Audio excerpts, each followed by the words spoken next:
بسم الله الرحمن الرحيم. الحمد لله رب العالمين الرحمن الرحيم مالك يوم الدين. إياك نعبد وإياك نستعين اهدنا الصراط المستقيم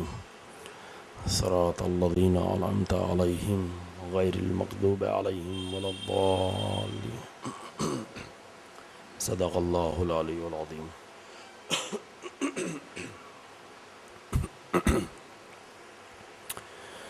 لا حول ولا قوة إلا بالله العلي العظيم. أعوذ بالله من الشيطان اللعين الرجيم. بسم الله الرحمن الرحيم. الحمد لله على ما عرفنا من نفسه وألهمنا من شكره وفتح لنا من أبواب العلم بربوبيته ودلنا عليه من الإخلاص له في توحيده وجنبنا من الإلحاد والشك في أمره حمدا لا منتهى لحده ولا حساب لعدده ولا مبلغ لغايته ولا انقطاع لعمده والصلاة والسلام والتحية والإكرام على خير خلقه وأشرف بريته وحامل وحيه ومبلغ رسالاته سيد المرسلين خاتم النبيين أبي القاسم محمد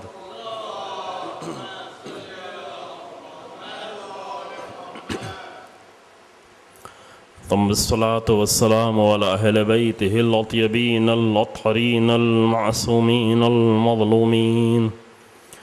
الذين أذهب الله عنهم الرجس وطهرهم تطهيرا.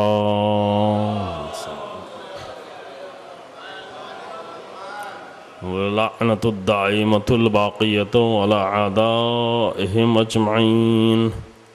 أما بعد فقد قال الحسين بن علي عليهم الصلاة والسلام: أيها الناس من رأى سلطانا جائرا مستحلا لحرام الله ناكثا لعهد الله مخالفا لسنة رسول الله يعمل في عباد الله بالإثم والعدوان فلم يغير عليه بقول ولا فعل كان حقا على الله أن يدخله مدخله. صلوات محمد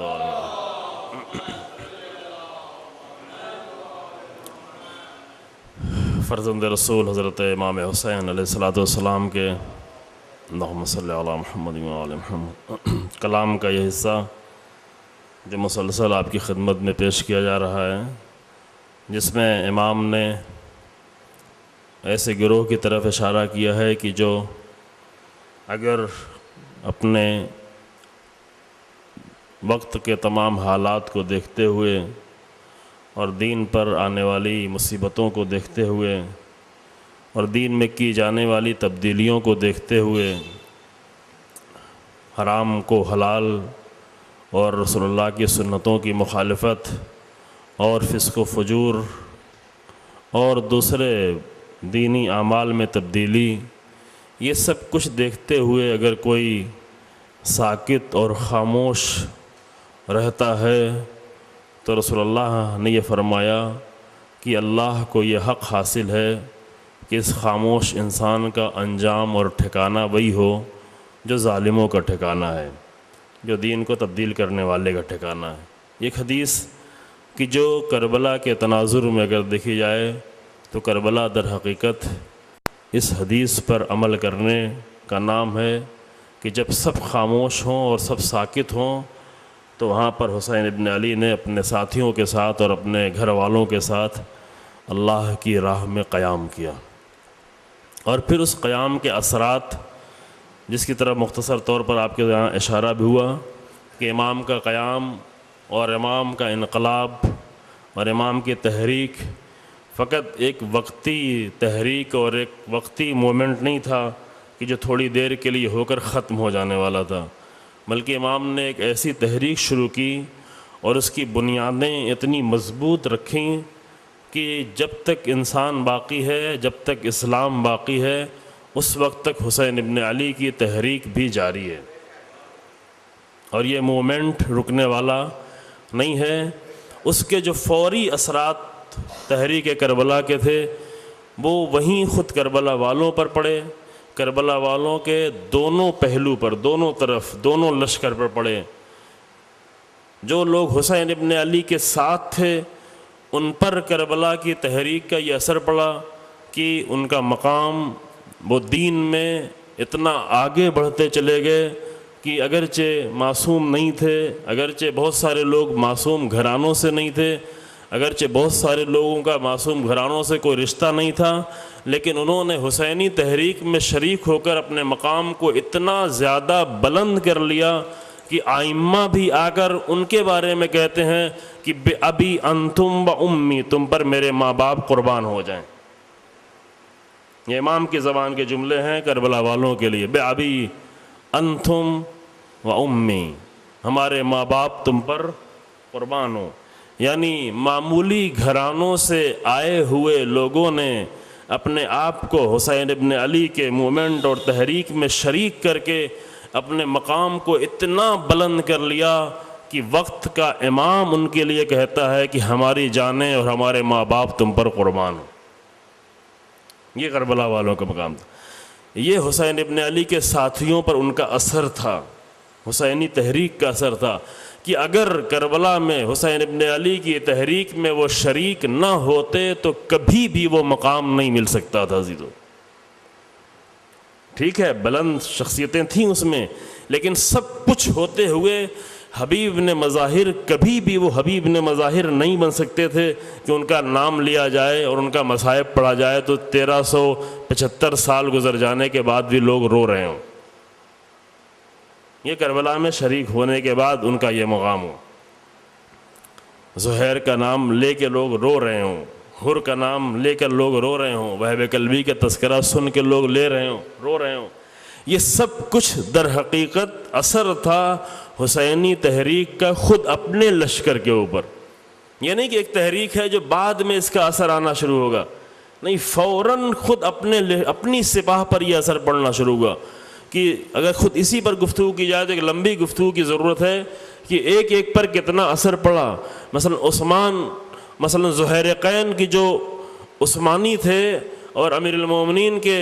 مقابل میں تھے، خلیفہ سوم کے بڑے سپورٹرز میں تھے، ان پر کربلا کی تحریک کا اتنا اثر پڑا اور امام کے چند جملہ گفتگو کرنے کا اتنا اثر پڑا کہ کربلا میں آنے کے بعد کربلا کے مجاہدوں میں حسین ابن علی کے بعد اور ابو الفضل العباس کے بعد اور بعض انصار کے ساتھ، یعنی گھر والوں کے بعد جو سب سے بڑے دو نام آتے ہیں اس میں ایک حبیب کا نام ہے، ایک زہیرقین کا نام ہے۔ یہ چند کتنے دنوں کی تبدیلی تھی؟ یہ حسینی تحریک میں شریک ہونے کے صرف بعد میں 12-15 دنوں کی تبدیلی تھی، چونکہ زہیرقین بہت شروع میں نہیں ملے تھے، راستے میں آخر میں زہیرقین سے ملاقات ہوئی، یعنی 12-15 دنوں میں حسین ابن علی کی تحریک میں شریک ہونے کے بعد ایک خلیفہ سوم کے سپورٹر زہیرقین اتنا تبدیل ہو گئے کہ وہ شب عاشور میں آ کر ابو الفضل العباس کو بھی مشورہ دے رہے ہیں۔ یہ حسینی تحریک کا خود اپنے لشکر پہ اثر ہے۔ پھر ایک ایک کے نام اگر سامنے آئے تو خود آتا چلا جائے گا کہ حبیب ابن مظاہر پہلے کیا تھے، کربلا میں آ کے کیا ہو گئے۔ حتیٰ حسین ابن علی کے گھرانے کے لوگ کربلا کے پہلے، یہ نہیں کہ ان کے مقام کچھ کم تھے، وہ پاکیزہ لوگ تھے، وہ معصوم صفت لوگ تھے، لیکن وہ سب کچھ ہوتے ہوئے ان کے مقامات اگر اتنے عظیم ہوئے تو کربلا میں آنے کے بعد جناب زینب سلام اللہ علیہا کا مقام اتنا اگر بلند ہوا تو کربلا میں آنے کے بعد، کربلا میں اگر بی بی نہ آتی اور کربلا کے بعد یہ صبر نہ ہوتا، یہ تحریک میں شرکت نہ ہوتی، یہ معرکہ کا سر کرنا نہ ہوتا، یہ کوفہ و شام کو فتح کرنا نہ ہوتا، تو جناب زینب ہوتیں، علی و فاطمہ کی بیٹی ہوتیں، لیکن علی کی بیٹی کا وہ مقام نہ ہوتا جو کربلا میں آ کر ملا۔ یہ در حقیقت حسینی تحریک میں شریک ہونے کا اثر ہے کہ بالکل اتنی عظیم تبدیلیاں آئیں خود امام حسین علیہ السلام کے لشکر میں۔ پھر ایک اثر جو عمر سعد کے لشکر کے لوگوں پہ پڑا کہ جس میں سے سب سے بڑا نام جو ہے خود حر کا نام ہے، کہ وہ یزیدی لشکر سے نکل کر آ کر حسینی تحریک میں شریک ہوا، اور یزیدی لشکر کے سپہ سالار کو صرف چند گھنٹے حسین ابن علی کی تحریک میں شریک ہونے کے بعد آج صلوات و سلام اور گریہ و اشک کے ساتھ یاد کیا جاتا ہے۔ یہ شروع کے اثرات۔ اور اسی طرح اور بھی بہت سارے لوگ جو اس لشکر سے ٹوٹ کر حسین ابن علی کے لشکر میں آگے شریک ہوئے،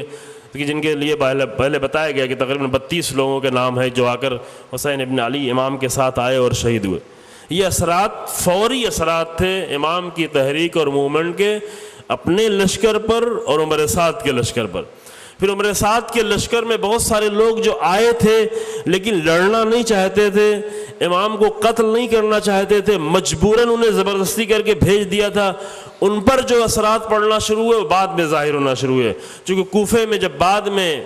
توابین آئے تو توابین نے جو آ کر توبہ کرنا شروع کی، بہت لوگوں نے اس لیے توبہ کی کہ کیوں امام کے ساتھ نہیں گئے،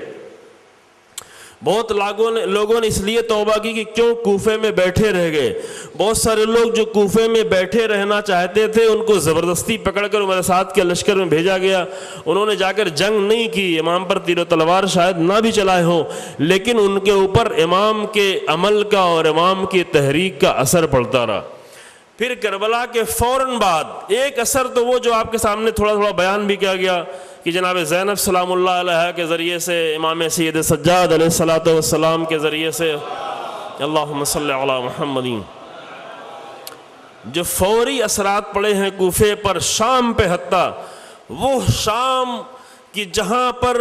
جب امیر المومنین کے شہادت کی خبر شام پہنچی، کربلا کا واقعہ 61 ہجری میں واقع ہوا ہے، امیر المومنین کی شہادت 40 ہجری میں ہے، یعنی 20 سال پہلے شام کی حالت یہ تھی کہ جب وہاں پر امیر المومنین کی شہادت کی خبر پہنچی اور یہ بتایا گیا کہ مسجد میں شہید ہوئے ہیں، تو لوگ پوچھتے تھے کہ علی بن ابی طالب مسجد میں کس لیے گئے تھے، مسجد میں علی بن ابی طالب کا کیا تعلق تھا؟ وہ شام تھا، وہ شام تھا۔ لیکن اس شام میں جب علی کا فرزند علی بن کر شام میں پہنچا تو حسینی تحریک کا شام میں اتنا اثر ہوا کہ عمر سعد یزید کے لیے ان کو زندانی بنا کر رکھنا مشکل ہو گیا۔ یہ شاید آج مصائب میں عرض کروں کہ کیوں یزید کو چھوڑنا پڑا، چونکہ شب شہادت ہے اور کل شہادت ہے بی بی کی۔ شام جہاں پر امیر المومنین کو مسجد میں شہید ہونے پر لوگ تعجب کر رہے تھے، اسی شام میں ہتکڑیوں اور بیڑیوں میں جکڑا ہوا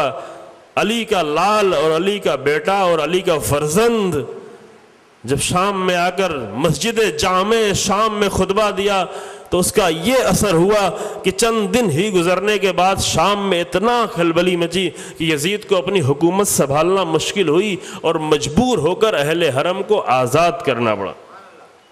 یہ شروع کے اثرات تھے، فوری جو اثرات تھے۔ پھر اس کے بعد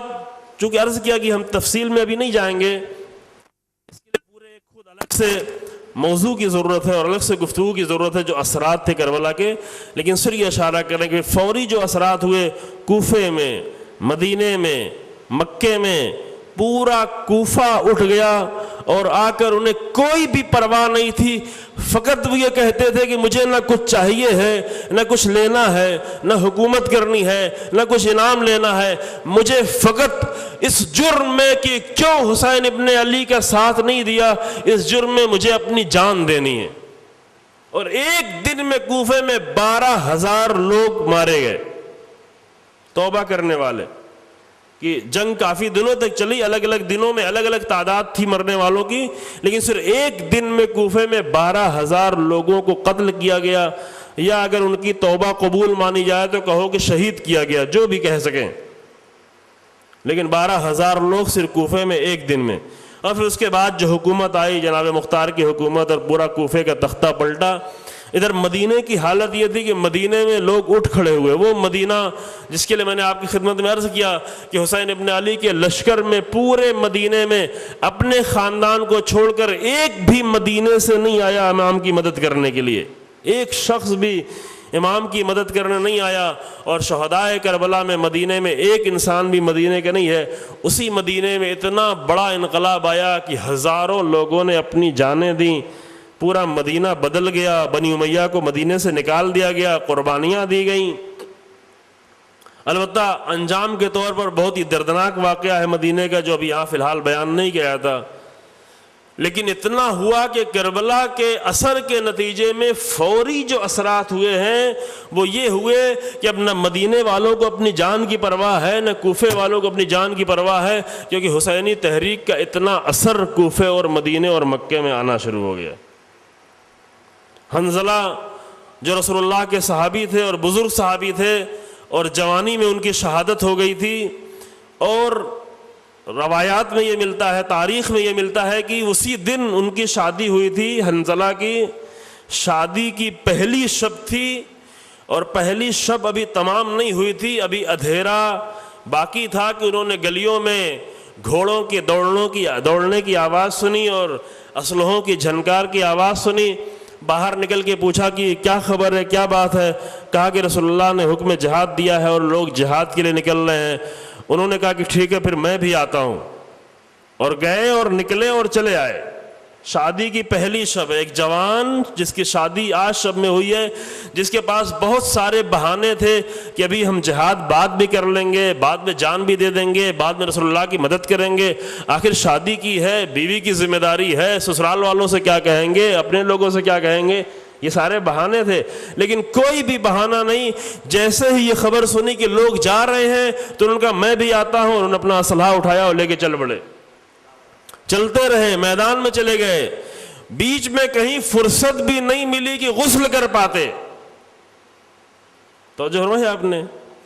یعنی یہ موقع نہیں تھا. اور اتفاق سے میدان میں جانے کے بعد جنگ ہوئی, اور جنگ ہونے کے بعد پہلے ہی حملے میں شہید بھی ہو گئے. پہلے حملے میں غسل بھی نہیں کیا تھا, نماز تیمم سے جس طرح بھی پڑھی ہوں,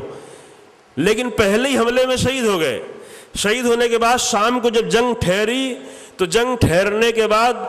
جب مردوں کو اور شہیدوں کو دفن کیا جانا لگا اور لوگ دفن کر کے واپس پلٹے تو رسول اللہ نے پوچھا کہ کیا تمام شہیدوں کو دفن کر دیا؟ سب نے کہا ہاں تمام شہیدوں کو دفن تو کر دیا, لیکن ایک عجب ماجرا دیکھا ہے, ایک عجیب منظر دیکھا. کہا کیا دیکھا؟ کہا کہ حنظلہ کے لاشے کو دیکھا ہم نے, ایسا لگ رہا تھا جیسے پورے لاشے کو دھل دیا گیا ہو.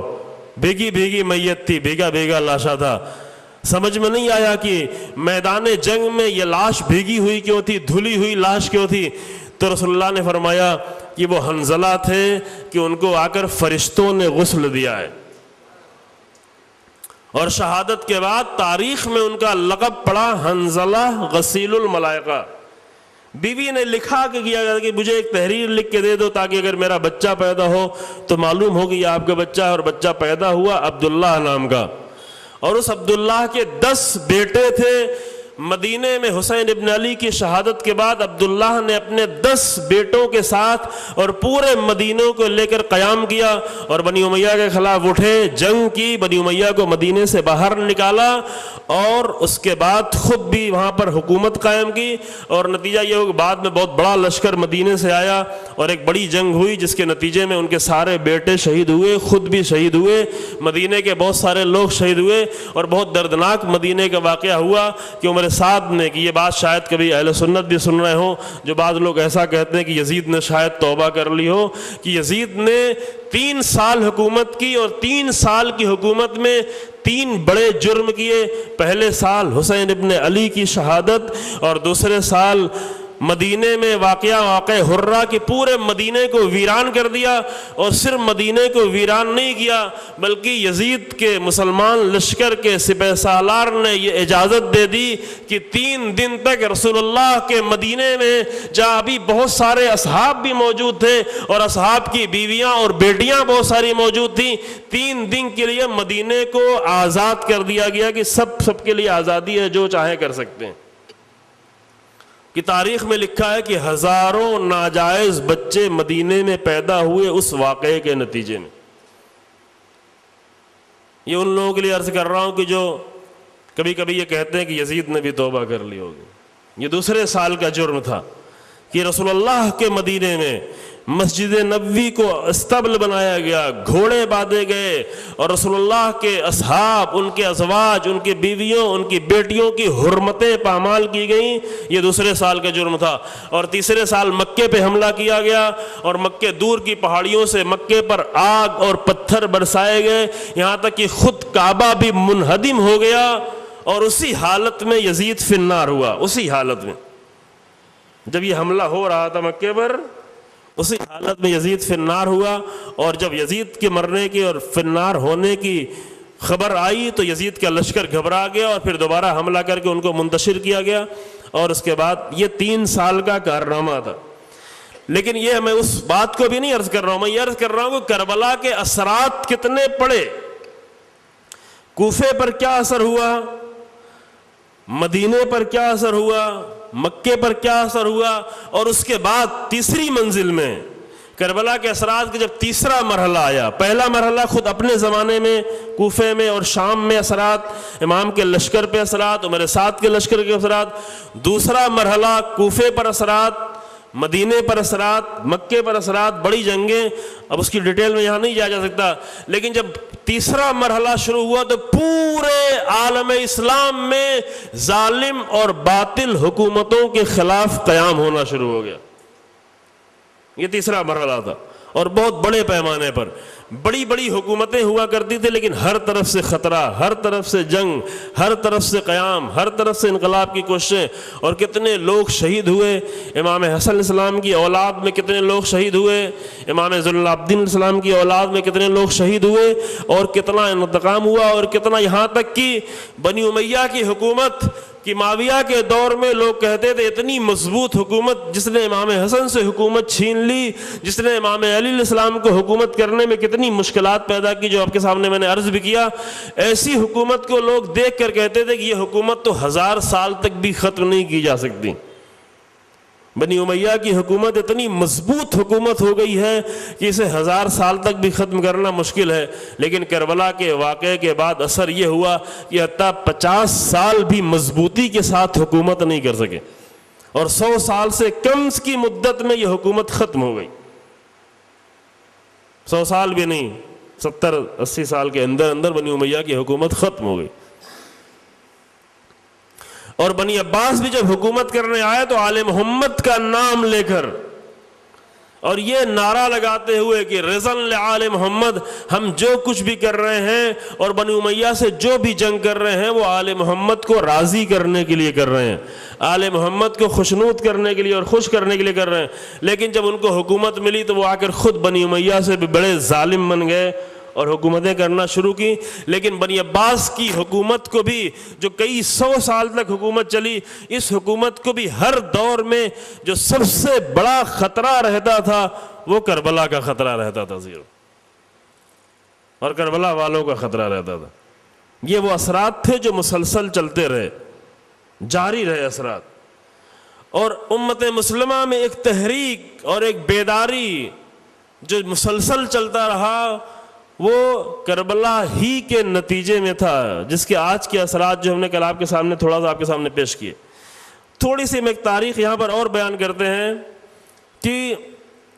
یہ اس لیے عرض کر رہے ہیں کہ لازم ہے کہ بہت سارے لوگ جانیں اس تاریخ کو، مسلمان جوان خاص کر آگاہ لوگ جا کر جانیں۔ ابھی بہت آسانی سے پڑھا جا سکتا ہے، دیکھا جا سکتا ہے۔ میں صرف اشارہ کر رہا ہوں آپ کے سامنے کہ جو ادھر 150-200 سالوں کے درمیان میں اسلامی دنیا میں جو تحریکیں چلیں، ان ساری تحریکوں میں عزیزو کربلا کا ایک بڑا اثر تھا۔ سب سے پہلی بڑی تحریک جو عالم اسلام میں شروع ہوئی وہ سید جمال الدین افغانی، پتہ نہیں یہ نام آپ لوگوں نے کتنا سنا ہے یا ان کے بارے میں کتنا پڑھا ہے. اگر آپ جا کر یہ انٹرنیٹ پر یہ نام ڈالیں تو آپ کو شاید بہت ساری سائٹیں کھلیں گی اور سینکڑوں سائٹوں میں یہ میٹر ان کے بارے میں ملے گا کہ جنہوں نے عالم اسلام میں بیداری کی لہر دوبارہ دوڑائی وہ سید جمال الدین افغانی تھے، جن کا انتقال تقریباً 120 سال پہلے ہوا ہے اور 180 سال پہلے ان کی ولادت ہوئی تھی. اس درمیان میں جب پورے عالم اسلام میں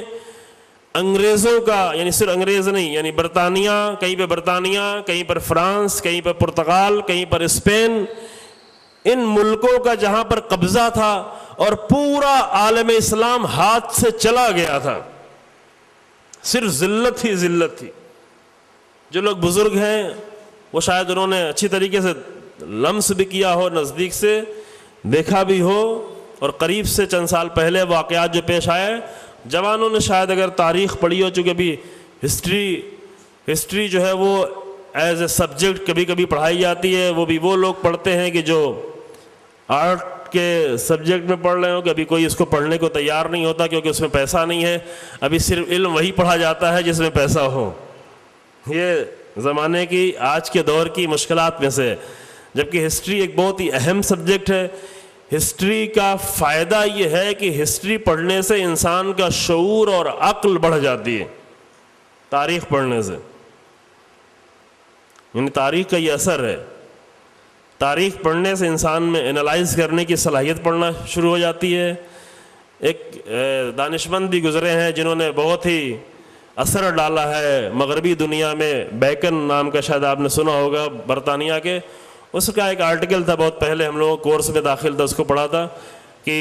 بہت سارے علوم کی اس نے تعریف کی تھی. کل اس علوم کا اثر کیا ہوتا ہے، الگ الگ علم کا اثر کیا ہوتا ہے. تو وہاں پہ یہ جملہ تھا کہ ہسٹری میک مین وائز. ہسٹری جو ہے انسان کو عقل مند بنا دیتی ہے. یعنی ہسٹری اگر پڑھنا، یعنی تاریخ پڑھنے کا، تاریخ ابھی جو لوگ تاریخ لیتے بھی ہیں سبجیکٹ کے طور پر، اگر کسی کو پڑھنا ہوا تو پڑھتے نہیں. وہ امتحان پیریڈ میں، امتحان کے 2-4 دن پہلے آ کر کچھ چیپٹر یاد کر لیتے ہیں، کچھ چیپٹر پڑھ لیتے ہیں اور جا کر امتحان دے کے چلے آتے ہیں. لیکن ہسٹری واقعاً بہت ہی اہمیت اور دلچسپ بھی ہے. یعنی مزہ یہ ہے کہ ہسٹری پڑھنے میں انسان کو مزہ بھی آتا ہے. لطیف، دلچسپ اور اٹریکٹیو سبجیکٹ ہے جو تاریخ نگاہوں کے سامنے ہوتی ہے. امیر المومنین صلی اللہ علیہ وسلم کا بیان ہے نہج البلاغہ میں، اللہم صلی علی محمد، کہ میں نے گزشتہ لوگوں کی تاریخ پر اس طرح سے نگاہ کی ہے کہ جیسے میں ان لوگوں کے ساتھ زندگی گزارتا رہا. یعنی ہسٹری پڑھنے کا ایک فائدہ یہ ہوتا ہے کہ انسان کی عمر بہت لمبی ہوتی ہے. عام طور سے انسان 60, 70, 80, 90 سال جیتا ہے، لیکن اگر اس نے 2000 سال کی تاریخ پڑھی ہے تو گویا اس کی زندگی 2000 سالہ ہے، کیونکہ پورا 2000 سال اس کی نگاہوں کے سامنے ہوتا ہے. زندگی تو اس لیے نہیں ہوتی کھائے پیے اور سوئے اور جگے، یہ تو زندگی نہیں ہے. زندگی یعنی لوگوں کے ساتھ زندگی کرنا. تو ایک انسان وہ ہوتا ہے جو 70 سال لوگوں کے ساتھ زندگی کرتا ہے، 80 سال لوگوں کے ساتھ زندگی کرتا ہے، لیکن ممکن ہے ایک تاریخ اور ہسٹری پڑھنے والا انسان 2000 سالوں تک، 4000 سالوں تک لوگوں کے ساتھ زندگی کر رہا ہو. یعنی یہ ممکن ہے. تو تاریخ میں یہ سارے حقائق جو ہے وہ آئے ہوئے ہیں، تاریخ میں ساری یہ حقیقتیں آ کر موجود ہیں. کہ نتیجہ کیا ہوا کہ وہ سید جمال الدین افغانی جن کا ہم بیان کر رہے تھے، انہوں نے آ کر جو پہلے تہران اور قزوین میں انہوں نے درس پڑھا تھا، پھر نجف میں. عام طور سے اہل سنت انہیں اپنا جانتے ہیں، چونکہ اہل سنت کی بہت ساری کتابوں میں ان کا بہت ذکر ہے، اور انہوں نے صرف شیعوں کے درمیان میں نہیں بلکہ ان کی تحریک کا اثر حتیٰ اہل سنت پر زیادہ پڑا. آپ جا کے تھوڑا سا پڑھیں، اچھا ہے پڑھیں. یعنی مصر میں جتنی بھی بیداری کی تحریک چلی، ایجپٹ میں، ان سب میں بنیاد جو ہے سید جمال الدین افغانی کا کام تھا. ہم نام یاد رہے آپ کو، جا کر تھوڑا مطالعہ کریں. اس دور میں یعنی 150 سال، 200 سال پہلے ان کی حالت یہ تھی کہ جہاں فلائٹ نہیں تھی، سفر بہت مشکل ہوا کرتا تھا. وہ کبھی افریقہ میں ہوتے تھے تو کبھی ایشیا میں ہوتے تھے تو کبھی یورپ میں ہوتے تھے، کبھی مصر میں نظر آتے تھے یعنی افریقہ میں، تو کبھی ہندوستان، کئی مرتبہ انہوں نے ہندوستان کا بھی سفر کیا، وہی انگریزوں کی حکومت میں آ کر تحریک یہاں پر شروع کی، مسلمانوں میں بیداری پیدا کی، تو کبھی وہ ترکی میں نظر آتے تھے، تو کبھی ایران میں نظر آتے تھے، تو کبھی برطانیہ میں نظر آتے تھے، تو کبھی پیرس میں نظر آتے تھے، حتیٰ برطانیہ اور یورپ میں جا کر انہوں نے اپنی میگزین شائع کرنا شروع کی اس زمانے میں، یعنی 150 سال پہلے کی بات، 120 سال پہلے ان کا انتقال ہوا۔ عروۃ الوثقیٰ نام کی میگزین، جس کے شمارے ابھی بھی موجود ہیں اور شاید آپ کو نیٹ پہ مل جائیں، وہی بیداری کی میگزین 150 سال پہلے انہوں نے یورپ سے جا کر یہ میگزین نکالنا شروع کی۔ کس لیے؟ تاکہ امت اسلامی میں بیداری پیدا ہو اور تحریک، یعنی پورا عالم اسلام یوروپینز کے قبضے میں، صرف انگریز نہیں کہتے، جو انگریز کہا جاتا ہے جو برطانیہ کے لوگوں کو، یعنی یا تو برطانیہ یا تو پرتگال یا تو اسپین یا تو فرانس، یہ سارے ملک تھے جنہوں نے عالم اسلام کے ملکوں کو اپنے قبضے میں کر رکھا تھا۔ اس وقت مسلمانوں کی حالت یہ تھی کہ اگر وہ سلسلہ جاری رہتا تو آج عالم اسلام نہیں معلوم کس حالت میں ہوتا، اگر بیداری نہ ہوتی، اگر تحریک شروع نہ ہوتی۔ سید جمال الدین افغانی نے آ کر تحریک شروع کی، دونوں طرف، شیعوں میں بھی جا کر، اہل سنت میں بھی جا کر۔ نہ انہوں نے اپنے آپ کو شیعہ کہا، نہ اہل سنت کہا، یہ بھی نہیں کہ اہل سنت میں جا کے کہتے تھے میں اہل سنت ہوں، یہ کچھ نہیں کہتے تھے، اور شیعوں میں آ کے کہیں گے میں شیعہ ہوں، کچھ بھی نہیں، صرف اپنے آپ کو ایک رسول اللہ کا سچا، قرآن کا ماننے والا سچا مسلمان، اور رسول اللہ کی سنت پر چلنے والا ایک حقیقی مسلمان، اور اہل بیت کی سیرت پر چلنے والا ایک حقیقی مسلمان، اور حسینی تحریک لے کر چلنے والا ایک حقیقی شیعہ، کہ ان کے بارے میں اہل سنت نے زیادہ لکھا ہے۔ مصر میں جو بردر ہوڈ، جو ابھی یہ تحریک اخوان المسلمین جس کو کہتے ہیں وہاں پر عربی میں، اور انگلش میں آپ بردر ہوڈ کی تحریک کہتے ہیں، جس کی بنیاد پر بھی اتنا بڑا انقلاب آیا تھا لیکن اس کو چھین لیا گیا، اور سعودی عرب کی بہت ہی مکارانہ اور بہت ہی گندی سیاست کے نتیجے میں دشمنوں نے اس انقلاب کو آ کر تکڑ بکھڑ کر دیا، اور نتیجہ جو ابھی سامنے آیا کہ حضرت حسنی مبارک جیسے ظالم کو بھی 3-4 دن پہلے آزاد کر دیا گیا، اور سارے اس کے گناہ، ساری سزائیں معاف کر دی گئی۔ لیکن بہرحال یہ آئے گا، یہ زیادہ دن تک رکنے والا نہیں ہے۔ بردر ہوڈ کی تحریک جو شروع کی، اس میں بھی سید جمال الدین افغانی کے جو نزدیک سب سے زیادہ قریبی ترین شاگرد تھے شیخ محمد عبدو، شیخ سید جمال الدین افغانی جو نجف کے پڑھے ہوئے تھے، اور تشیع کے سب سے بڑے فقیہ جو تاریخ میں بڑے فقیہ، سب سے بڑے فقیہوں میں سے ایک جانے جاتے ہیں، شیخ انصاری، مرتضی انصاری رحمۃ اللہ علیہ، ان کے ڈائریکٹ کے شاگرد نجف کے، اور وہاں سے نکلنے کے بعد انہوں نے تحریک شروع کی، مصر میں جا کر اہل سنت کو بیدار کیا، ان کے شاگرد پیدا ہوئے۔ شیخ محمد عبدو نے آ کر اس تحریک کو ان کے بعد زندہ رکھا اور بہت آگے بڑھا دیا اس تحریک کو، اور اہل بیت کے ساتھ شیخ محمد عبدو نے آ کر نہج البلاغہ کو بہت ہی گہرائی سے پڑھا، نہج البلاغہ کی شرح لکھی، نہج البلاغہ کے عاشق ہو گئے شیخ محمد عبدو، اور نہج البلاغہ کی بڑی تحقیق کرنے والوں میں 2 بڑے نام آتے ہیں، ایک شیخ محمد عبدو کا، ایک صبحی صالح کا، کہ یہ دونوں اہل سنت ہیں۔ اور نہج البلاغہ کی سب سے بڑی شرح جو ابھی تک بھی بہت ہی اہم شرح مانی جاتی ہے، جو 10 جلدوں میں ہے، شرح نہج البلاغہ، وہ ابن ابی الحدید نے لکھی ہے، جو بھی اہل سنت ہے۔ توجہ فرمائی آپ نے۔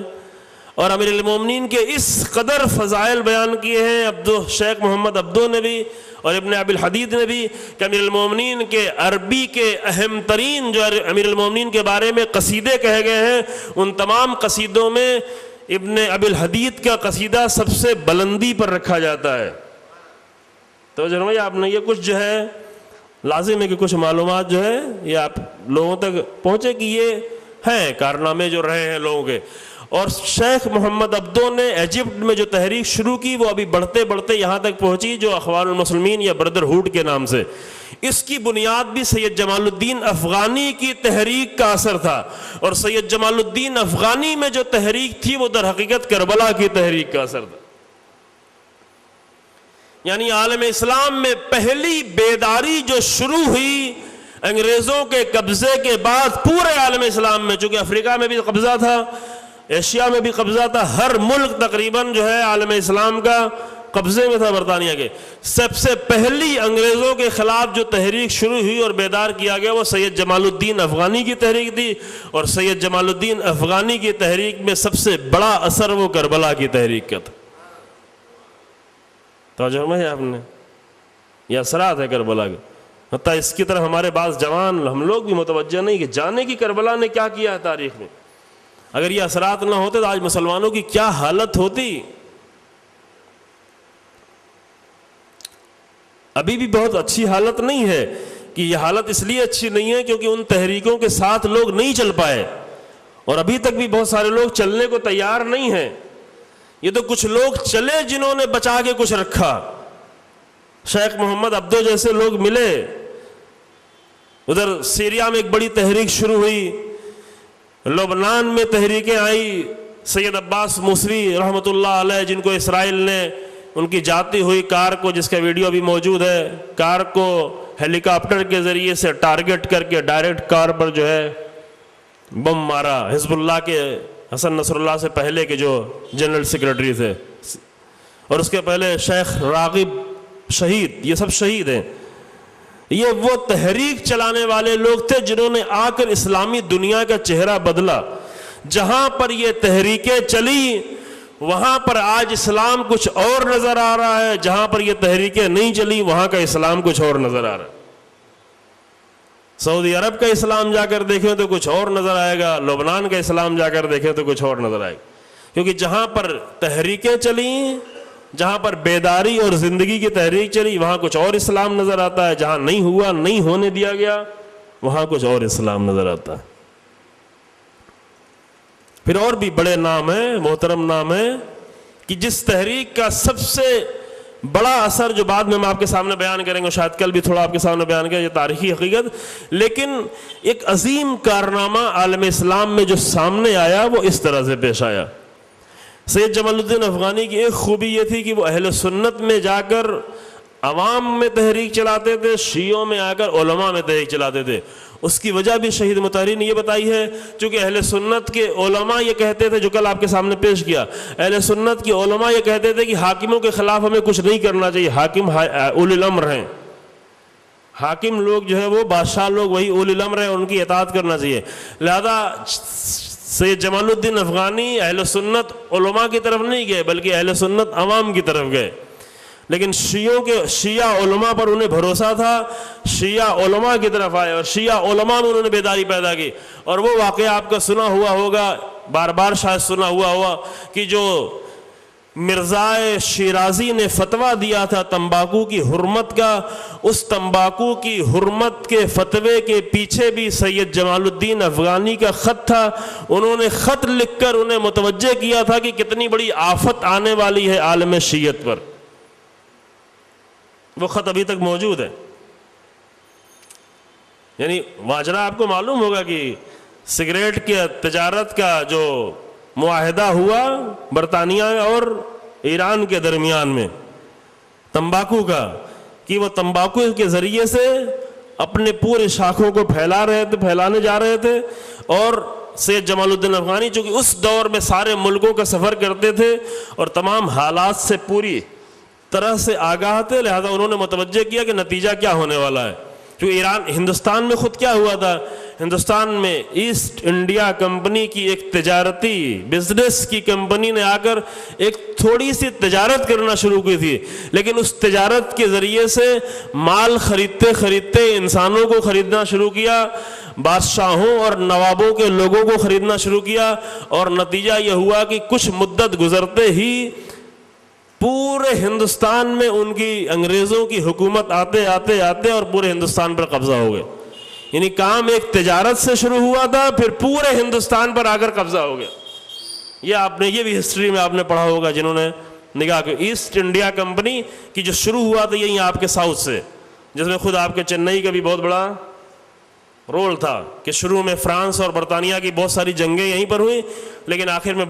فرانس پیچھے ہٹ گیا اور برطانیہ پہلے یہیں ساؤتھ میں، پھر ادھر کلکتے میں ان دو پورٹوں کی، جو کہ سمندر کے ذریعے سے سارا سفر ہوتا تھا، اور یہاں پر آ کر تھوڑا تھوڑا قبضہ بڑھاتے بڑھاتے پھر آگے بڑھتے بڑھتے نوابوں کو خریدتے گئے، چھوٹی چھوٹی حکومتوں کو خریدتے گئے، چھوٹی چھوٹی حکومتوں کو آپس میں لڑاتے گئے۔ جب لڑتے تھے تو ایک کی مدد کرتے تھے، کمزور کی مدد کرتے تھے،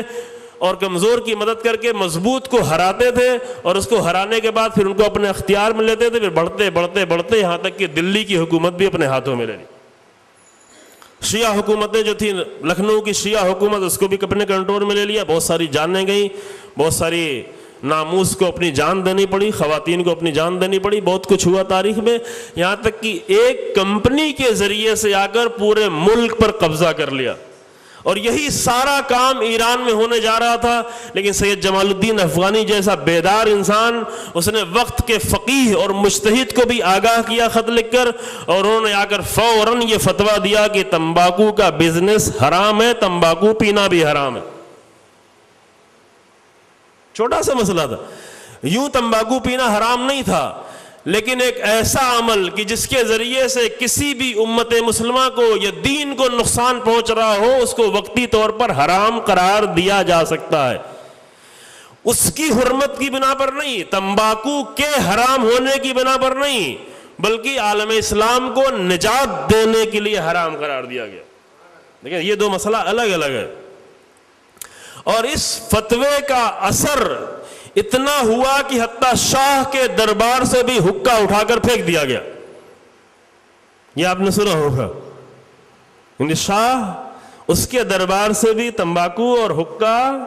یہ سب اٹھا کر پھینک کے توڑ دیا گیا۔ پورے ایران میں یہ معمولی مسئلہ نہیں ہے، ابھی کہ ہمارا بہت بڑا بزنس ہے، جنہوں نے لاکھوں ڈالر کا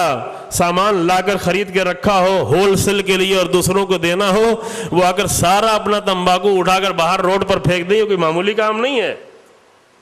یہ آسان نہیں ہے، سمجھیں۔ یہ نہیں کہ چند لوگوں کے جیب میں کچھ سگریٹیں تھی اسے اٹھا کے پھینک دی، یہ پھینکنا آسان ہے، البتہ اتنا آسان بھی نہیں سگریٹ پھینکنا اور چھوڑنا۔ جن کو نشے کی عادت ہوتی ہے، نشہ چھوڑنا آسان کام نہیں ہوتا، لیکن وہ تو بہت آسان تھا۔ لیکن جن کے لاکھوں کے بزنس تھے،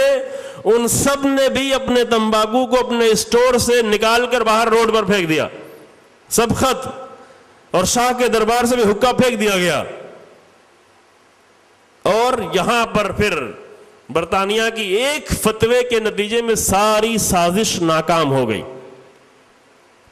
اور ایران ملک بچا رہ گیا، آنے کے بعد بھی بچا رہ گیا، اس ملک پر قبضہ نہیں ہو پایا۔ پھر جب یہ حکم دیا گیا تھا، اس کے بعد جب ایران پہ یہ اثر ہوا، اور اس اثر کے نتیجے میں دیکھا کہ ساری ان کی سازشیں ناکام ہو گئی، جو ہندوستان میں کامیاب ہو گئے تھے اور پوری طرح سے کامیاب ہوئے تھے، وہ ایران میں بری طرح سے ناکام ہو گئے، تو لوگ گئے وہاں پر، علماء گئے، مرزا شیرازی رحمۃ اللہ علیہ، خدا رحمت فرمائے، ان کے پاس گئے، اور جا کر ان کو مبارکباد دینا چاہیے کہ آپ کے ایک حکم کے نتیجے میں اتنا بڑا اثر ہوا ہے۔ یہ بہت معتبر لوگوں سے سنا، اس لیے آپ کے سامنے بیان کر رہا ہوں، اتنا بڑا اثر ہوا ہے کہ پورے ایران سے سارے تمباکو پھینک دیے گئے اور ایک ملک محفوظ ہو گیا۔ تو وہ وہاں پر فکر مند بیٹھے ہوئے تھے، پریشان حال بیٹھے ہوئے تھے۔ لوگوں نے پوچھا آپ اتنے فکر مند کیوں ہیں؟ ہم آپ کو مبارکباد دینے آئے ہیں اور آپ فکر مند بیٹھے ہوئے ہیں۔ کہا میں فکر مند اس لیے ہوں کہ ابھی تک دشمن کو مرجعیت کی طاقت کا اندازہ نہیں تھا، لیکن آج سے مرجعیت کی طاقت کا اندازہ ہو گیا، اور دشمن آج سے مرجعیت کے خلاف کام کرنا شروع کر دے گا، آج سے کام کرنا شروع کر دے گا، اور یقیناً شروع بھی کر دیا۔ شاید آپ کو اندازہ نہ ہو کہ شیعت کے اوپر کتنی پی ایچ ڈی کی جاتی ہے، کتنے تھیسس لکھے جاتے ہیں یورپ میں، اسرائیل میں، ہزاروں کی تعداد میں۔ اس لیے نہیں کہ وہ شیعت کو جان کر شیعہ بننا چاہتے ہیں، بلکہ اس لیے کہ شیعت کو پہچان کر ان کے لیے ان کے خلاف کیا قدم اٹھایا جائے، اس کے لیے۔ آج اسرائیل میں شیعت کے اوپر کتنے تھیسس لکھے جا رہے ہیں۔ میری بھی بعض لوگوں سے ملا، ہم لوگ لکھنؤ میں پڑھا کرتے تھے، تو اپنے ایک بڑے استاد کے پاس گئے تھے، لکھنؤ یونیورسٹی میں جب ہوا کرتے تھے، تو ان کے پاس حیدرآباد سے ایک یورپین شخص حیدرآباد سے سفر کر کے آیا تھا لکھنؤ، جو ان کے پاس بہت ساری معلومات تھی اور اردو ادب کے بہت ہی ماہر انسان ابھی موجود ہیں۔ ان کے پاس آیا تھا ڈاکٹر نیر مسعود، شاید آپ نے نام بھی سنا ہوگا، اردو ادب کے اہم شخصیت، پروفیسر مسعود حسن خان جو اردو ادب کے بہت ہی عظیم انسان ہیں، ان کے بیٹے ہیں. ہم لوگ وہاں بیٹھے ہوئے تھے، خود ہمارے دو ساتھی بھی وہاں بیٹھے ہوئے تھے، ہم لوگ ان سے پڑھنے گئے تھے، پرشین لٹریچر پڑھ رہے تھے جب ماسٹر کر رہے تھے وہاں پہ لکھنؤ یونیورسٹی سے. تو وہ حیدرآباد سے ان کے پاس آیا تھا ہم لوگوں کی نگاہوں کے سامنے، اور وہ یورپ سے آیا تھا حیدرآباد، اور حیدرآباد میں آ کر وہ عزاداری کے اوپر ریسرچ کر رہا تھا پی ایچ ڈی ڈگری کے لیے، کہ شاید ابھی ہندوستان کے کسی شیعہ نے عزاداری کے اوپر پی ایچ ڈی ڈگری کے لیے ریسرچ نہ کی ہو، شاید خدا کرے کہ کی ہو. تو جو فرما رہے ہیں وہ عزاداری کے موضوع پہ ریسرچ کرنے کے لیے آیا تھا. یہ ریسرچ کرنے اس لیے نہیں آتے کہ آ کر عزاداری کے موضوع پر ریسرچ کر کے امام حسین علیہ السلام کے عاشق ہو جائیں گے، بلکہ یہ ساری ریسرچ اس لیے ہو رہی ہوتی ہے کہ عزاداری کا اتنا اثر ہے، اور عزاداری میں اتنی بیداری ہے، اور عزاداری ایسی تحریک ہے کہ عزاداری کی تحریک کو روکنے کے لیے ہم کیا کر سکتے ہیں، اور کر رہے ہیں. لہذا انہوں نے اس وقت یہ فکر ظاہر کی، اور یہ فکر مندی تھی کہ آج دشمن مرجعیت کی طاقت سے آگاہ ہو گیا ہے اور مرجعیت کے خلاف کام کرنا شروع کرے گا. اور ادھر عزیزوں 100 سال پہلے سے کام کرنا شروع کیا، نتیجے آج ہمیں دکھ رہے ہیں. یعنی اگر کوئی آج نتیجہ نہ دیکھ رہا تو تعجب کی بات ہے. 100 سال سے پہلے، 125 سال پہلے سے برطانیہ نے مرجعیت کے خلاف کام کرنا شروع کیا تھا، یہاں تک کہ اپنے مرجع بنانے کی حد تک بھی پہنچ گئے. وہ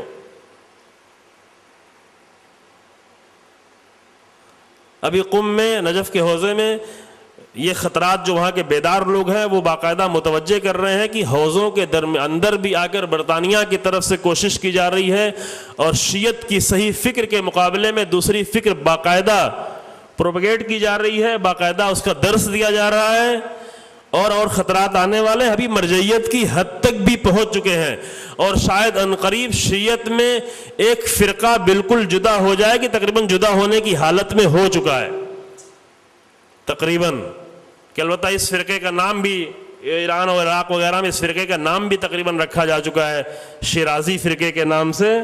کہ جس کے اوپر پیچھے کام بہت زیادہ ہو رہا ہے، جس کے پیچھے پورا برطانیہ کا ہاتھ ہے. یہ بالکل سب کے لیے بالکل واضح اور ثابت ہے. برطانیہ کے پیسے سے اور CIA کے بجٹ سے باقاعدہ شیعہ چینلز چل رہے ہیں، چینل چلائے جا رہے ہیں، اور بہت جلد ہی ایسے اثرات نظر آنا شروع ہو گئے ہیں کہ شیعت میں ایک گروہ بہرحال جدا ہو جائے گا. کہ تاریخ میں پہلے بھی شیعت میں جدا ہوتے رہے ہیں، یہ نہیں یہ پہلی بار ہونے جا رہا ہے، پہلے بھی ہوتے رہے. کوئی امام زمان کے نام پہ ممکن ہے جدا ہو جائے، کوئی ملنگیت کے نام پہ جدا ہو جائے، کوئی کسی اور نام پر جدا ہو جائے، لیکن جدا ہونے کے آثار پورے نظر آ رہے ہیں. اور بعض جگہوں پہ جا کر دیکھا کہ اپنے آپ کو تقریباً جدا کر لیا ہے. کوئی بے دینی کے نام پہ جدا ہو رہا ہے، کوئی ناقص دین کی شکل میں جدا ہو رہا ہے. الگ الگ شکلیں ہیں. کچھ لوگ ہیں جو بالکل بے دینی کے نام پہ جدا ہو رہے ہیں، نام وہاں پر مقدس استعمال. چونکہ پہلے بتایا گیا کہ جب بھی لوگوں کو دھوکہ دینا ہوتا ہے تو باطل یہ کہہ کے نہیں آتا کہ میں باطل آیا ہوں تم کو دھوکہ دینے کے لیے. باطل ہمیشہ حق کا لباس اوڑھ کر آتا ہے، مقدس ناموں کا سہارا لے کر آتا ہے، کیونکہ مقدس ناموں کے ذریعے سے لوگوں کو دھوکہ دیا جاتا ہے. لہذا آج امیر المومنین کے نام پر، عزاداری کے نام پر، امام حسین علیہ السلام کے نام پر، امام زمان کے نام پر باقاعدہ گروہ جدا ہوتے چلے جا رہے ہیں. حتیٰ بہت ساری شادیاں شیعوں کے درمیان ہوئی اسی بنیاد پر طلاق ہو رہے ہیں ابھی بمبئی میں اور گجرات میں. کیوں؟ اس لیے کہ دو الگ الگ گروہ ہیں. ایک دو نہیں، بہت سارے مورد ہیں، بہت سارے واقعات ایسے پیش آئے. اور آپ کے حیدرآباد کے جو حالات ہیں، باقاعدہ طلاق ہو رہے ہیں. ابھی یہ نہیں پوچھا جاتا کہ دو مومن ہیں ان کے درمیان میں شادی ہے، نہیں، بلکہ یہ پوچھا جاتا ہے کہ دو شیعہ یہ کس گروہ سے ہیں، اور اگر ہو بھی گیا ہے تو طلاق تک نوبت پہنچ رہی ہے. اور یہ کام صرف ہندوستان میں نہیں ہو رہا ہے، صرف پاکستان میں نہیں ہو رہا ہے، یہ عرب کنٹریز میں بھی ہو رہا ہے، یہ مغربی دنیا میں بھی ہو رہا ہے، باقاعدہ ہو رہا ہے، یہ جدا ہوں گے تقریباً حتماً، یہ حتمی سا ہو گیا ہے کہ یہ لوگ جدا ہو جائیں گے، لیکن ہماری اور آپ کی ذمہ داری یہ ہے کہ ایسے جدا ہوئے فرقے میں سے کم اپنے جوانوں کو جتنا زیادہ ممکن ہو سکے بچا سکیں۔ اصل کام یہ ساری باتیں اس لیے پڑھی جا رہی ہیں، توجہ فرمائی آپ نے، چونکہ عام طور سے بچے ہوتے ہیں، نوجوان ہوتے ہیں، کم سن ہوتے ہیں اور بہت جلدی دھوکہ کھا جاتے ہیں، مقدس ناموں کا جذبات میں لا کر ان کو بہت جلدی دھوکہ دے دیا جاتا ہے،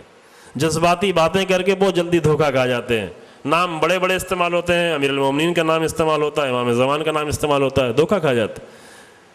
اور وہ پوری شیعت کی وہ آئیڈیالوجی جو ائمہ نے 200 سال زحمتیں کر کے ہمارے درمیان بھیجی ہیں، ان سب سے جدا ہو جاتے ہیں، بڑے ہی آسانی سے دین کے اصولوں کا اور دین کے احکام کا مذاق اڑاتے ہیں اور فخر کرتے ہیں کہ ہم نماز نہیں پڑھتے، ہمیں اس پہ فخر ہے، ہم روزہ نہیں رکھتے، ہمیں اس پہ فخر ہے۔ یعنی ائمہ کا دین کہاں اور یہ دین کہاں؟ باقاعدہ حیدرآباد میں پتہ ہے، لوگ پوچھتے ہیں بھائی آپ ہوٹل سب کھلے ہوتے ہیں، دن میں ہوٹل کھلے ہوتے ہیں، ماہ رمضان میں ہوٹل کھلے ہوتے ہیں، شیعہ علاقوں میں ہوٹل کھلے ہوتے ہیں، اور جن سے پوچھا ہوتا ہے آپ روزہ نہیں، تو کہتے ہیں ہاں الحمدللہ روزہ نہیں ہے۔ البتہ یہ شیعوں کی بات، یہ کوئی سن کے غلط نتیجہ نہ نکالے، یہ شیعت نہیں، یہ شیعت میں ایک چھوٹا سا گروہ ہے، بہت چھوٹے سے، یہ ان کے ڈھڈورے بہت زیادہ ہیں، ہنگامے بہت زیادہ ہیں، شور و غل بہت زیادہ ہے، تعداد زیادہ نہیں ہے۔ اسی لیے میں نے پہلے جو ساری گفتگو کی ہے کہ خاموش لوگ اگر خاموش بیٹھے رہتے ہیں تو تھوڑے سے لوگ آ کر اپنا اثر ڈالنا شروع کر دیتے ہیں،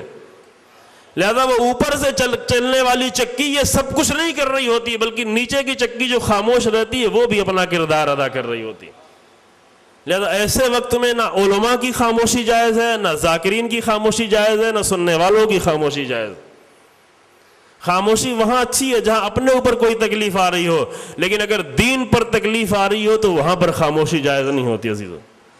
دین پر اگر مشکل آتی ہے تو حسین ابن علی پورے اپنا گھر لے کر میدان کربلا میں آ جاتے ہیں۔ یہ دو چیزیں الگ الگ ہیں۔ مصلحت وہاں تک ٹھیک ہے کہ جہاں اپنا کوئی نقصان نہ ہو لیکن دین کا بھی کوئی نقصان نہ ہو، یہاں تک مصلحت ٹھیک ہے، لیکن مصلحت کے نام پہ کیا سمجھتے ہیں؟ مصلحت ہے، مصلحت ہے خاموش رہو، خاموش رہو، کچھ بولو نہیں۔ مصلحت یہ نہیں ہے کہ اپنے آپ کو بچانے کے لیے دین کو قربان ہوتا دیکھتے رہیں، یہ مصلحت نہیں ہے، کیونکہ اگر اس کو مصلحت کہتے ہیں تو حسین ابن علی نے ذرا بھی مصلحت نہیں کی۔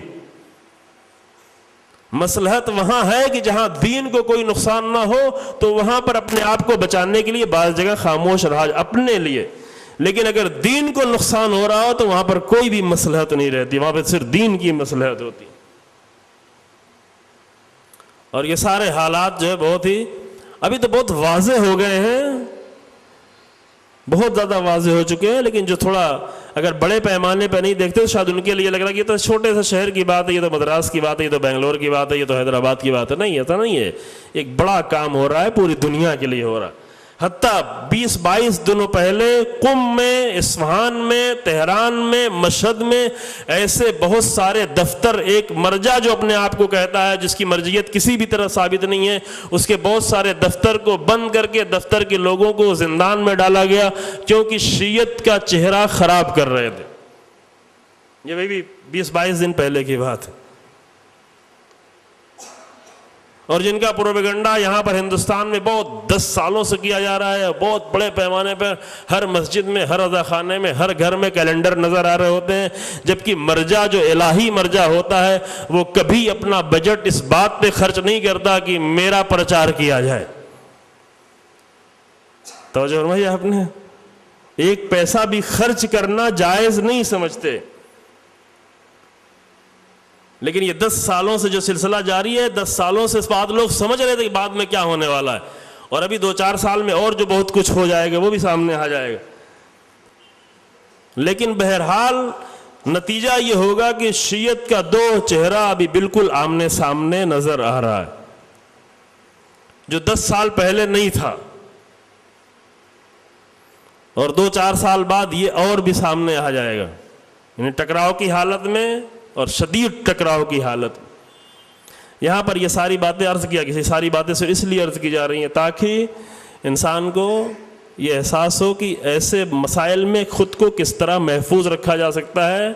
تشیع کو، دین کو، حسینیت کو، جوانوں کو، بچوں کو۔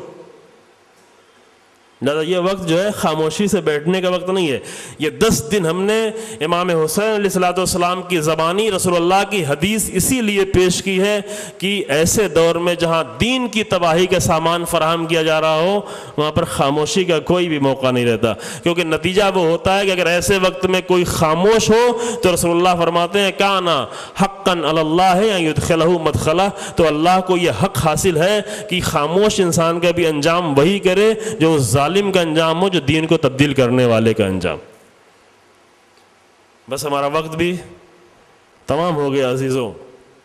وہ جو تحریک کی تاریخ ہم بیان کر رہے تھے، انشاءاللہ تھوڑا سا کل آپ کے سامنے اور اشارہ کریں گے کہ کل ظاہر ہے آخری مجلس ہے اس سلسلے کی۔ اس تحریک میں قربانیاں دی گئیں عزیزوں، ہزاروں لاکھوں کی تعداد میں تشیعوں نے قربانی دی ہے کربلا کی تحریک کو باقی رکھنے کے لیے، زندہ رکھنے کے لیے۔ جانیں دے دے کر حسین ابن علی کی زیارت کرنے کے لیے گئے ہیں۔ بعض مسائل ایسے ہیں دینی مسائل کہ اگر وہاں پہ جان کا خطرہ ہو جائے تو واجب بھی آپ کے اوپر واجب نہیں رہ جاتا۔ مثلا حج کے لیے اگر یہ طے ہو جائے کہ وہاں پر حتماً جان کا خطرہ ہے تو حج واجب نہیں رہ جائے گا، بلکہ منع ہو جائے گا، نہیں جا سکتے۔ لیکن حسین ابن علی کی زیارت کو حتیٰ جان کا بھی خطرہ ہے تو بھی امام کی زیارت مستحب قرار دی گئی ہے۔ کیوں؟ اس لیے کہ حسین ابن علی کی زیارت وہ ہے کہ جو آ کر ہزاروں حج کی حفاظت کرنے والی ہے، پورے دین کی حفاظت کرنے والی ہے۔ کہ حسین ابن علی کی زیارت ایک تحریک ہے، اگرچہ حج بہت ہی عظیم عمل ہے۔ یہاں پہ یہ نہ کوئی سمجھے کہ حج کو کہیں کسی طرح سے کم کیا جا رہا، نہیں، کم نہیں عزیزو، حج بہت ہی عظیم عمل ہے۔ حج پوری طرح سے انسان کو پاک کر دیتا ہے، اس طرح پاک کرتا ہے جیسے بچہ اپنی ماں کی آغوش سے پیدا ہوا ہو۔ لیکن ممکن ہے کہ وہ تحریک جو حج آ کر حج کو حج بنا دے وہ کربلا سے لے کر جائی جائے تاکہ حج سمجھ میں آئے کہ حج ہے کیا۔ کربلا کے بغیر اگر حسینی تحریک کے بغیر حج کیا جائے تو وہ 60 ہجری کا حج ہوگا جو حسین ابن علی کو چھوڑ کر لوگ حج کر رہے تھے۔ لیکن اگر حسین ابن علی کے ساتھ حج کیا جائے اور حسینی تحریک کے ساتھ حج کیا جائے تو وہ ایک ابراہیمی اور اسماعیلی اور حسینی حج ہو جائے گا۔ شیخ کاشف الغطا رحمۃ اللہ علیہ جو شیعہ فقہا میں سے بہت ہی عظیم چند عظیم تاریخ کے فقیوں میں سے ایک ہیں، ان کا فرمانا ایک بعید نہیں ہے کہ حسین ابن علی کی زیارت واجب ہو۔ اس کے پہلے میں آپ کے سامنے عرض کر چکا، زیارت کی روایتیں بھی پیش کر، کیوں یہ زیارتیں اتنی زیادہ ہیں؟ کیونکہ قربانی دی گئی ہے تحریک کو زندہ کرنے کے لیے، دین کی بقا کے لیے، دین کی حفاظت کے لیے۔ دین کی حفاظت کے لیے جناب زینب نے اسیری قبول کی ہے، چھوٹے چھوٹے بچوں نے قربانی دی ہے۔ آج ایک 4 سالہ بچی کا ذکر ہے، شب شہادت ہے کربلا میں، ایک بچی، بعد میں ہم کل اور مصائب پڑھیں گے آپ کے سامنے تفصیل سے، لیکن آج اس بچی کے ساتھ کربلا کے کچھ اور بچوں کا بھی ذکر سنیں۔ کربلا میں بچوں کے مصائب سب سے جدا ایک مصائب ہیں عزیزوں۔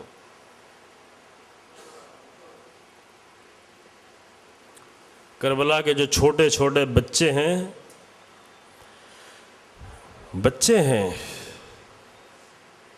بچوں کو بہت ساری باتیں سمجھائی نہیں جا سکتی۔ ٹھیک ہے، ان بچوں میں اہل بیت کے گھرانے کے بھی بچے ہیں جو بہت کچھ بہت آسانی سے سمجھ سکتے ہیں، لیکن بہت سارے بچے ہیں کربلا میں، 48 یا 64 جو تعداد بتائی جاتی، تعداد بہت زیادہ ہے بچوں کی۔ جو کربلا میں اگر 72 سے زیادہ شہید ہیں، کربلا میں اس قدر بیویاں ہیں تو ساتھ میں سب بچے بھی آئے۔ کوئی بھی خاندان ایسا نہیں تھا جو اپنے بچوں کو اپنے ساتھ گھر پہ چھوڑ کے گیا تھا،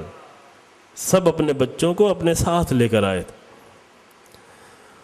اور مصیبتوں کا منظر بڑوں کو سمجھ میں آ جاتا ہے، مردوں کو سمجھ میں آ جاتا ہے، لیکن بچوں کے سامنے لاشیں آ رہی ہوں بار بار، نہیں معلوم کبھی آپ نے اس پہلو پہ غور کیا کہ نہیں کیا ہے؟ جب مقتل سے اٹھا کر تھوڑی تھوڑی دیر پر جنازے لائے جا رہے تھے، کبھی حبیب بن مظاہر کا لاشا، کبھی زہیر قین کا لاشا، کبھی مسلم بن اوسجہ کی لاش، کبھی وہب کلبی کا سر کاٹ کر ماں کی آغوش کی طرف پھینک دیا گیا، کبھی اصحاب حسینی کی لاشیں، کبھی تیروں سے چھلنی لاش لائی جا رہی ہے۔ تو جب یہ لاشیں لائی جا رہی تھی تو وہاں کچھ بچے بھی تھے جو اس منظر کو دیکھ رہے تھے۔ یہ سارا منظر ان کی نگاہوں کے سامنے گزر رہا تھا، اور ایک ہی دن میں اتنے سارے منظر دیکھتے چلے جا رہے تھے۔ انہی بچوں میں حسین ابن علی کی 4 سالہ بچی بھی تھی۔ بچے تھے، پیاسے تھے، بچے تھے، بھوکے تھے، بچے تھے، پیاس کی شدت سے ان کے ہونٹ خشک ہو رہے تھے، بچے تھے، پیاس کی شدت سے تڑپ رہے تھے، اور پیاس کی اس عالم میں بار بار جنازے آ رہے ہیں، بار بار میتیں آ رہی ہیں، بار بار لاشیں آ رہے ہیں، پانی نہیں آ رہا ہے، خون میں ڈوبا ہوا لاشا آ رہا ہے، یہ سب دیکھ رہے ہیں بچے۔ حسین ابن علی آخر میں مقتل میں جا رہے ہیں تو بچے ہیں جو آ کر دامن کو پکڑے، آقا ہمیں کس پہ چھوڑ کے جا رہے؟ ہم بھوکے ہیں، ہم پیاسے ہیں، کون ہے یہاں خیموں میں؟ کوئی نہیں ان خیموں میں۔ اور حسین ابن علی کے جانے کے بعد جو کچھ ہوا، گھوڑے دوڑتے تھے، خیمے جلتے تھے، بچے پریشان تھے۔ یہ تو سنا ہے کہ بیویاں ایک خیمے سے دوسرے خیمے میں جا رہی تھی اپنے پردے کی حفاظت کرنے کے لیے، لیکن یہ کس نے بتایا کہ اس وقت چھوٹے بچے کیا کر رہے تھے؟ جب مسلسل خیمے جل رہے تھے تو چھوٹے بچوں کی حالت کیا تھی؟ کتنے بچے عمر سعد کے لشکر کے گھوڑوں کی ٹاپوں کے نیچے آ گئے۔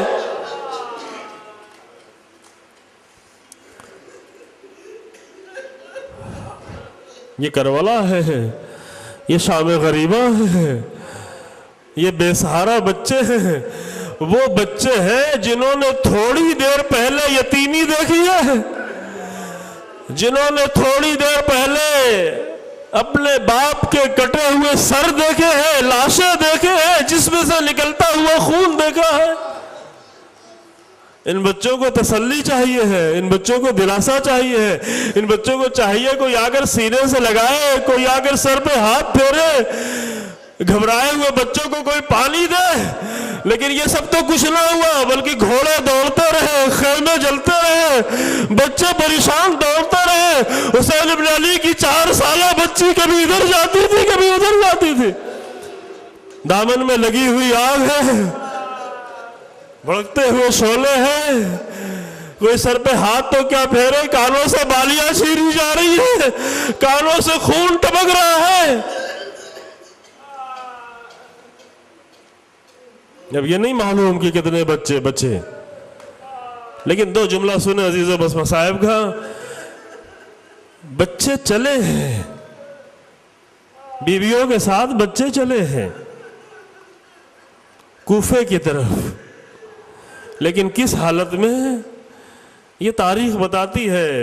کہ بیویوں کو بے کجاوا اونٹوں پہ سوار کیا گیا تھا اور ان کے ہاتھ باندھ دیے گئے تھے۔ حتیٰ بعض روایتوں میں تاریخ میں یہاں ملتا ہے کہ ان کے ہاتھ پسے گردن باندھے گئے تھے۔ اللہ اکبر!